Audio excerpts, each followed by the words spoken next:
E aí, meu povo, estamos aqui mais uma vez nos reunindo na busca pelo conhecimento e no aprimoramento para enfrentarmos as nossas batalhas educacionais para concluir com êxito o nosso curso, não é isso? Hoje vamos dar continuação aos nossos assuntos de saúde e segurança do trabalho e o professor Francisco hoje vai entrar com vocês na terceira aula de número 3. Uma aula onde a gente vai começar a falar de benefícios ou adicionais, né? Quando eu falar benefícios, coloquem entre aspas enormes. Hoje a gente vai falar sobre insalubridade, periculosidade e penosidade. 3 itens constantes, né, que constam na Constituição Federal de 88. Vejam bem. Vejam só. O nosso ambiente laboral, o nosso ambiente de trabalho, ele pode colocar o ser humano, ele pode nos colocar em situações que gerem mecanismos de agressão à nossa saúde, à nossa integridade física. Às vezes a atividade, quando vai ser efetivada, vai nos colocar em situações que podem nos gerar graves males, de forma que às vezes se torna até irreversível, dependendo do que for. E o que é que acontece? Esses males podem gerar em nós uma perca gigantesca na qualidade de vida, da nossa integridade física, da nossa condição mental, da nossa funcionalidade enquanto ser humano e, consequentemente, enquanto trabalhador. Potencialidades essas que podem gerar um câncer, pode gerar alguma reação mutagênica, exposição a inúmeros patógenos, a gente encontra isso também, ruído excessivo, queda em altura, enfim, situações que já exigem do ser humano a entrega da sua saúde. É assim mesmo que podemos definir. Mas para isso, a Constituição Federal de 88 nos deu os benefícios de adicionais por esses riscos, por essa exposição a esses tipos de riscos. Mas, como eu falei logo no início, botem essa palavra benefício em aspas enormes. Vejam só, o primeiro deles que a gente vai tratar é a insalubridade.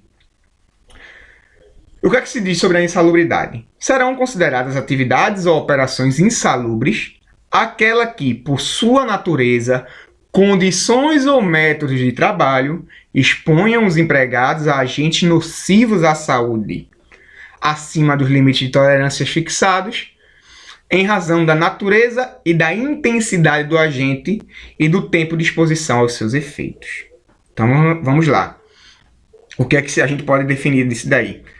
É todo aquele que tem como agente agressor algo que afete a saúde do trabalhador, a condição da saúde do trabalhador.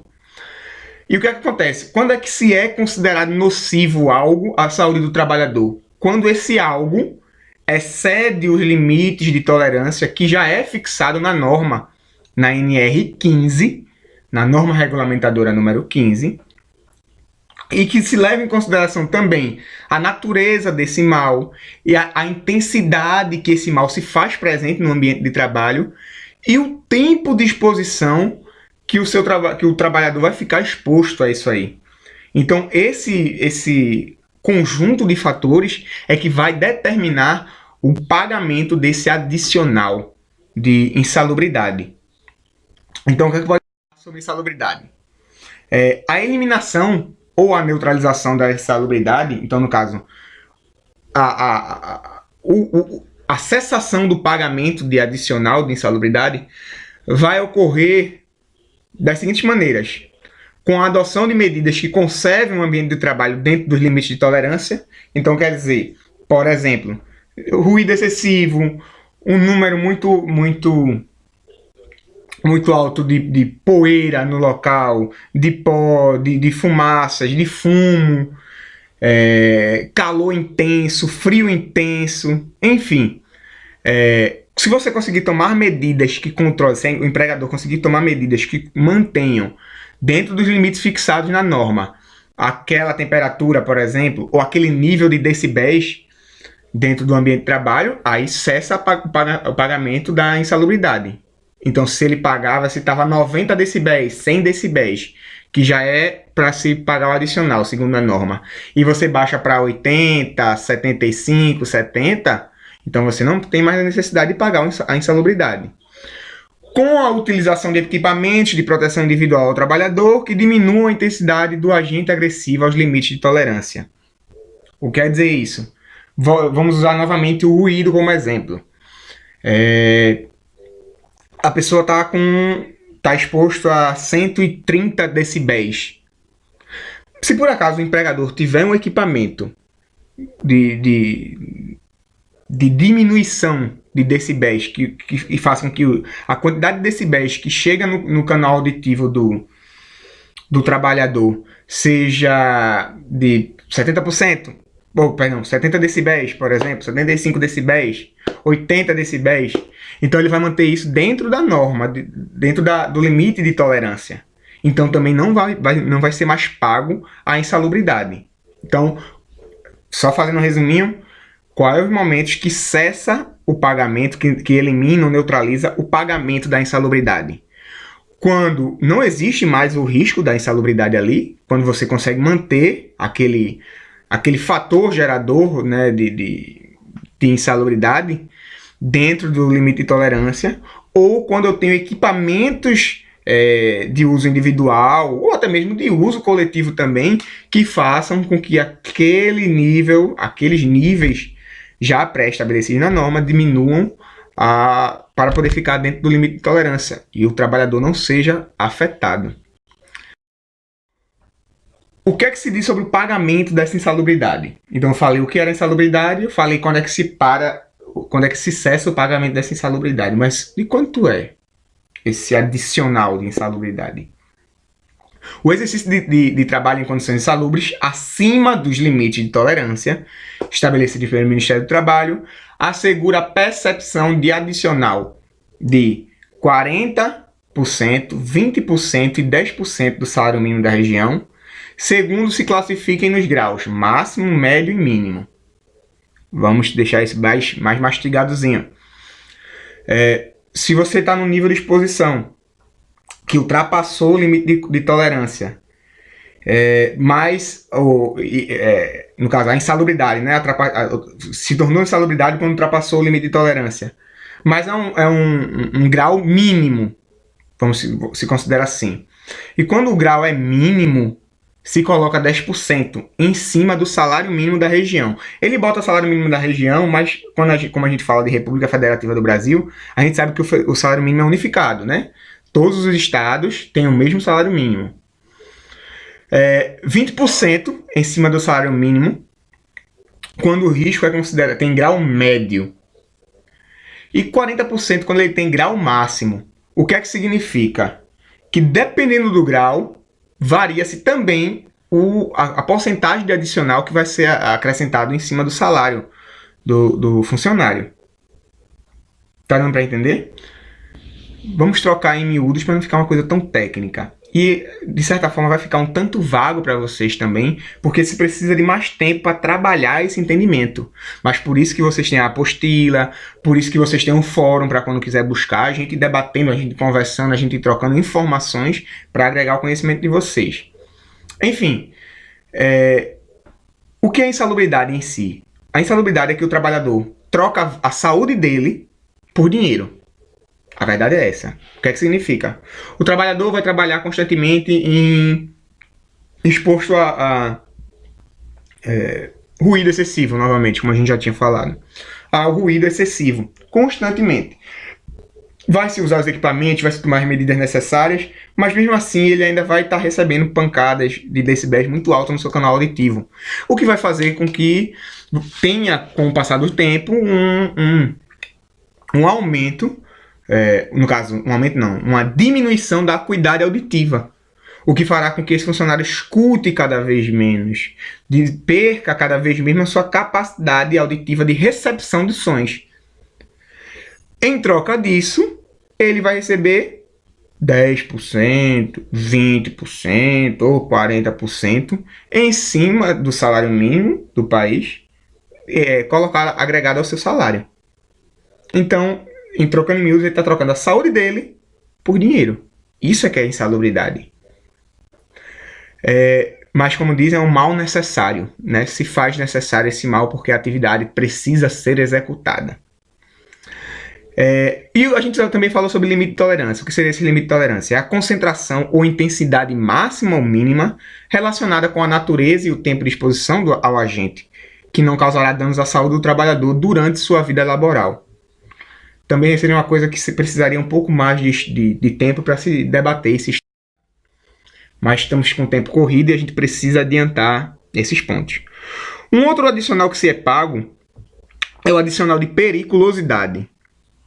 Vamos lá. Enquanto insalubridade é paga àqueles funcionários que colocam a sua saúde em risco, a periculosidade, por sua vez, é paga, é adicionada ao salário das pessoas que colocam a sua vida em risco.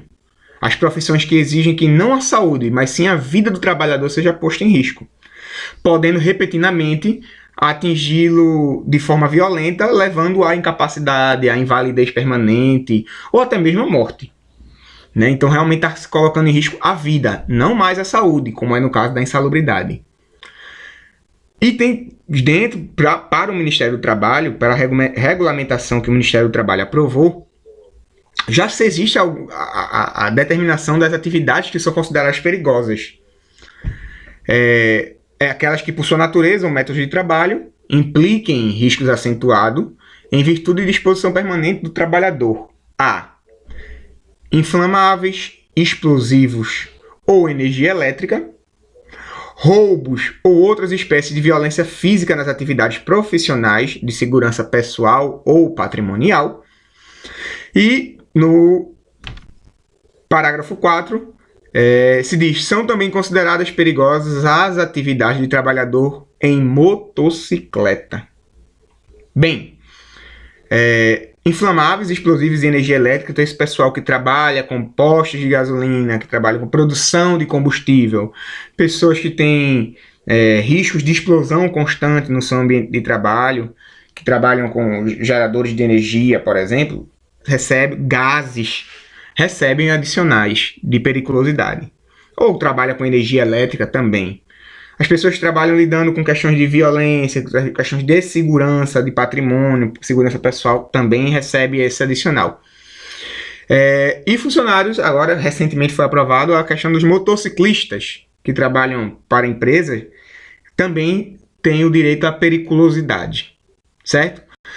Ao contrário do que se faz na insalubridade, o adicional não é mais pago, quando se trata de periculosidade, não é pago em cima do salário mínimo da região. Ele é pago em cima do salário do trabalhador, certo? Só que em contrapartida ele não tem essa variação de 10, 20 ou 40%, não tem. O adicional, se existe periculosidade, o funcionário vai receber 30% do seu salário em acréscimos, né? O que a gente pode colocar como relevante também. O contato permanente pode se dar de maneira contínua ou intermitente. A periculosidade só cessa sob o ponto de vista legal com a total eliminação do risco. Então, se por acaso existe um risco de explosão, mês sim, mês não. Um exemplo, tá? Mês sim, mês não tem risco de explosão. Certo? Vamos colocar que é intermitente, semana sim, semana não. Por exemplo, é um momento de um carregamento lá, de um abastecimento, e pode ocorrer a explosão, mas não é todo dia que isso acontece isso. Mas a periculosidade só cessa com a total eliminação do risco. Enquanto tem o risco de explosão, haverá pagamento de adicional de periculosidade. O direito do empregado ao adicional de insalubridade ou de periculosidade cessará com a eliminação do risco à sua saúde e à sua integridade física, como a gente já falou, certo? Outros pontos, peço mais uma vez a colaboração de vocês para estudo em casa e aprimoramento. E por fim, a gente vai tratar da penosidade. Ao contrário do que acontece com a insalubridade e a periculosidade, a penosidade, apesar de ser constante, né, de constar na Constituição Federal de 88, ela ainda não foi regulamentada por lei, ela ainda não foi definida por lei. Então ela é uma das que é a única dentre essas três que não gera benefício algum ao funcionário, não gera nenhum pagamento de adicional. Então o que é que se diz? O adicional de penosidade encontra-se previsto no artigo 7º, no inciso 23 da Constituição da República, inserido no mundo jurídico juntamente com o adicional de salubridade e periculosidade. Por exemplo, se você for olhar nas normas regulamentadoras, a NR15 é a NR que trata da insalubridade. A 16, periculosidade. E a 17, ergonomia. Já não trata de penosidade. Ou será a ergonomia talvez um outro nome dado à penosidade? Enfim, penosidade trata-se de uma modalidade de indenização que será destinada a todo tipo de atividade que, embora não cause não cause efetivos danos à saúde do trabalhador, possa tornar a sua atividade profissional mais sofrida, mais penosa de verdade. E seria pago desde que não recebesse nem salubridade nem periculosidade. E ele coloca aqui os exemplos. Os trabalhadores que exercem sua atividade de pé, ficam constantemente de pé, ou tenham que enfrentar filas constantemente, ou sejam sujeitos a sol ou a chuva constante, ou trabalhem sozinhos, tenham que levantar muito cedo ou chegar muito tarde, ou com outros produtos com odores extremamente desagradáveis. Tudo isso seria válido para percepção, né, para receber o adicional de penosidade. Gente, eu tive que dar uma esticadinha nessa aula de hoje para a gente poder abraçar esse conteúdo, que foi 3 tópicos só, para vocês terem ideia, mas vejam o quanto de assunto foi dado e o quanto se deixou de dar, né? Mais uma vez, me ponho à disposição, vamos trabalhar, vamos lutar, e um beijo no coração de vocês, estudem, e nos encontraremos novamente. Grande abraço.